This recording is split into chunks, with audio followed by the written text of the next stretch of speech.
welcome to the Jeff Crilley Show. So excited for my next guest is Howard Berg, and he is the world's fastest speed reader. And I have to tell a story about meeting Howard, because I used to be on Channel 4 here, and in the late 90s I had a segment called Really Crilley, and I did feature stories.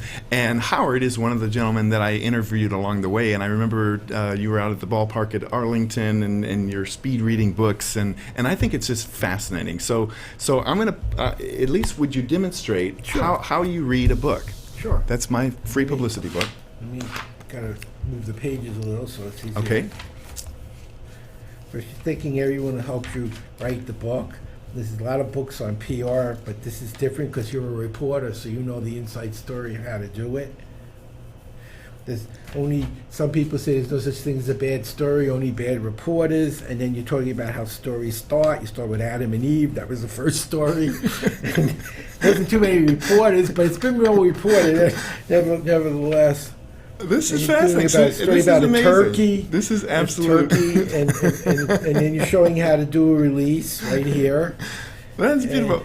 Okay, so Howard, you don't have to read the rest of the book. So, oh my goodness. Okay, so you were telling me a story right before we went live about how you found this gift, and even the teachers didn't understand it. No, I was reading a book. I remember it was 8th grade, and the teacher said, read. It was actually The Call of the Wild. That story about the wolf and the snow. And I read it in like 3 minutes, and she says, "I told you to read it." I said, "I did." She says, "You could have read it. Read it again." I read it again. She kept yelling at me, "Read it again." I kept reading. It took me like 90 seconds. I was reading it.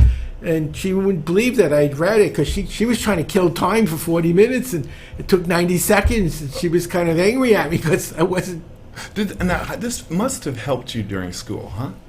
It helped me in college. My last year at college, I did a 4-year psych program in 1 year. Oh, my goodness. I took 6 science courses at the same time, 18 credits of science, 2 4-hour labs, and I had 3 part-time jobs. So I was working 18 hours a week.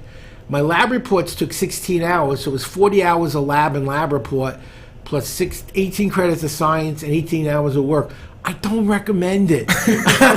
I really wasn't in good position at the end of that year, but I did a 4-year program in a year, and I took the GRE, which is the graduate course in bio, and in 3 nights I read 48 books like biochemistry, cell physiology, genetics. I got 3 questions wrong, so I was in the 99th percentile in the world. Unbelievable. Okay, tell us about the Guinness Book of World Records. What kind of tests did you have to go through? Did they document it? How did you get the record? You submit the proof. So most of the records have 1 newspaper article or 1 television show. I had 10. I was in 5 cities where they tested me in a newspaper, and 5 where they tested me on TV. In fact, I remember one was the National Enquirer. Laugh.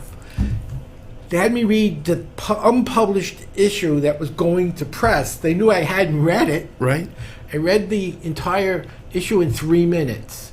And then they had a reporter do it, and it took him 3 hours. And then they tested me from 9 in the morning till 5 in the afternoon. I didn't expect that. Right. On what I read. And I got like an A+ on the main points and a B- on the details. But I read it in 3 minutes. Wow. Okay, so I'm trying to imagine how you do what you do. If I started to speed read a book, am I just looking for verbs? Am I looking for I'll do better. nouns? I'll show you how to do it. Show me how to do it. Okay. Take your hand. First, for people watching, go to the first chapter, read it the way you normally do, with a timer. Right. At the end of the minute, get a pen, pencil, mark off where you went. That's how far you read now. Go to the second chapter. Let me move this out of the way so you can see. Sure. Take your hand, go 1 line at a time across, with your eye following your hand. The secret is as fast as you can comprehend. So as long as you know what you're reading, go quicker till you don't. And that's where it got too fast. Wow. Slow down just enough. Your comprehension comes back for 5 minutes, 1 line at a time, left to right, as fast as you understand. Go back to where you tested yourself for the minute. Do it a second time with your hand, and you'll go 20 to 40% further. No just kidding. Doing that one no thing. Kidding. That so one thing. If there are parents watching this who say, I want my child to do better in school, does this help them do better? I'll do you better. I'll tell you how it helped. Yeah. One of my students passed the bar at 19 in California, Micah Stanley. Justin Brummett was a C student at 11, a college English professor at Tarrant College at 22. Wow. Brad Voller did 4-year college in 6 months and became a missionary, learned Chinese in 3 weeks. And then we had another student who was special ed, Amy. I won't give her last name. Sure. She had 3rd grade reading in the 9th grade, went into my program. When we got done with her, she had a 2-year degree with a 4.0. When the kids in high school, in special ed she went with, got high school degree, she already had 2 years of college with an A, went to Baylor on a full scholarship, Wow. got a master's degree at 22. The school was teaching her, say welcome to Walmart, and this is how you tie a shoe. We had her in a master's program at 22. It's not rocket science. We don't teach learning in school. Yes, yes. Of course they don't know how to learn. You never told them how it works, so of course they can't do it. So one of my favorite moments was when the healthcare bill was passed, and you were actually on Fox News. Cavuto. Yeah. All right, tell us that story.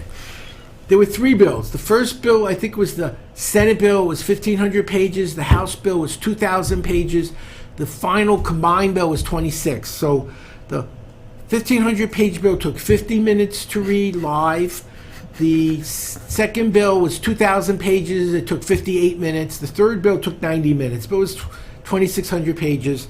And I did an analysis, and everything I predicted happened. Wow. Okay, so we want to put up a website for you. If somebody wants to learn the speed reading piece, what website do they go to? Go to berglearning.com, and I'll give a coupon. I didn't make it yet, but I will. Go to Crilley 10. Crilley 10. I'll give you 10% off. Right. And here's another thing. If you don't go. learn it, get in touch with the people. If they can't help you, I will personally help you. I'm a Rotarian.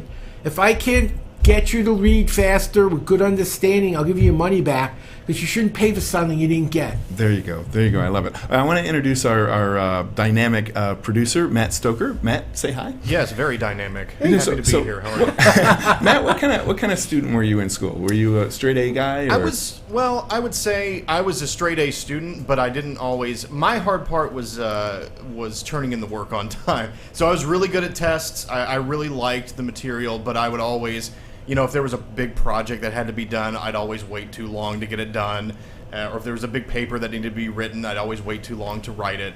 So that was my kind of student. So any I was top 10%, all of that, but anything that I failed on was just because I just didn't ever want to turn stuff in for whatever reason. All right, and I know you're thinking of questions for Howard. What would you like to ask Howard? I want to know, is it possible for you to slow down and enjoy reading? Like, can you kick back on a Sunday afternoon and enjoy a work of fiction? Or are you always on? Are you always like, I got to speed read through this thing? Or can you just relax, glass of lemonade, sit out in the backyard and read a book? I'll do better than that. I'll show you how to do it. I know how to do that. better than saying I can do it, I'll show you how it works.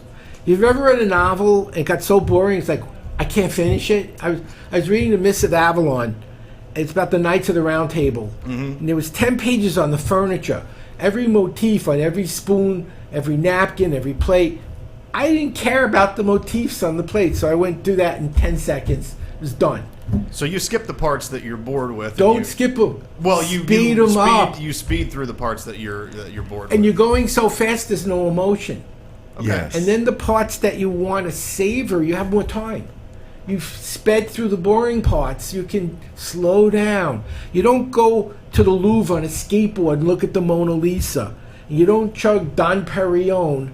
And you don't read a Shakespearean sonnet in 3 seconds and weep over the beauty of the language. It needs to be savored and reacted to, and you have to feel it. And good fiction requires emoting. Wow. And so you speed through the parts that the only thing you'd feel is bored.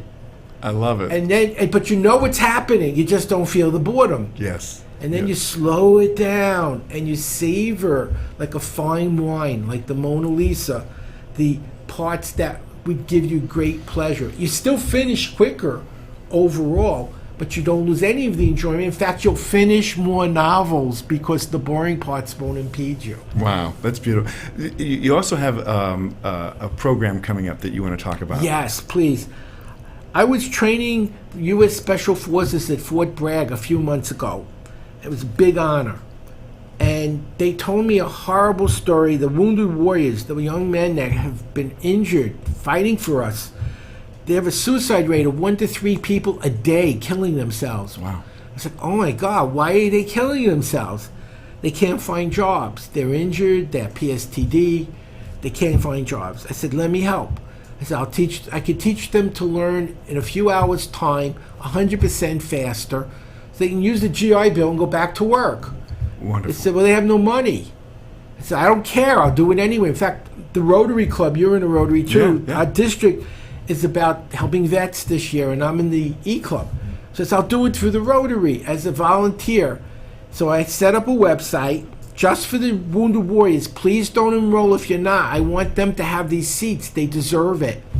And it's howardwarrior.com. It's a 4-hour live training on my webinar system, and I'm doing it for them. And if I get more than 500 people, and I might, I'm going to do an overflow into a replay until every one of the Wounded Warriors who needed this and wanted it is helped. Wow. I think that is absolutely beautiful.